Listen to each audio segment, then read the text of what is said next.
Representante do governo de Aruba e ministro Katume manifesto da Dr. Anders Paul Cruz. Ela comenta que a escorrência de Plaza Batico para a manifestação aqui está algo histórico e que tem hope respeito para forma parte do momento aqui.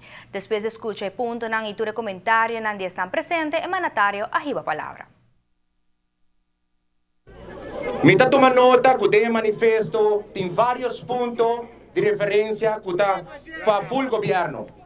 Nós lo transmitir o mensagem de parte de FTA de viaja que está afetando a classe trabalhadora e me quer maneira de mencionar algum dia passar. Nenhuma decisão for de ministro responsável por vai sem diálogo com o sindicato não. Que esse não é dono de trabalho. E na todo momento,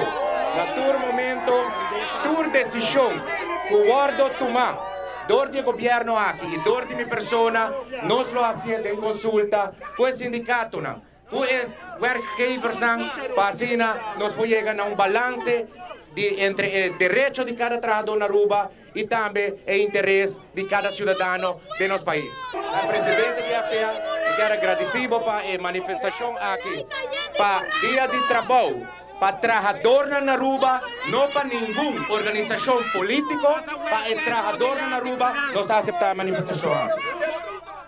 Asegurar o sindicato para o próximo semana e acaba bloquear cinta com não, pero lo prefere si tur sindicato por unir na cinta de nan tur de solo reunião para discutir e trabalhar riba em solução na bem-estar comum.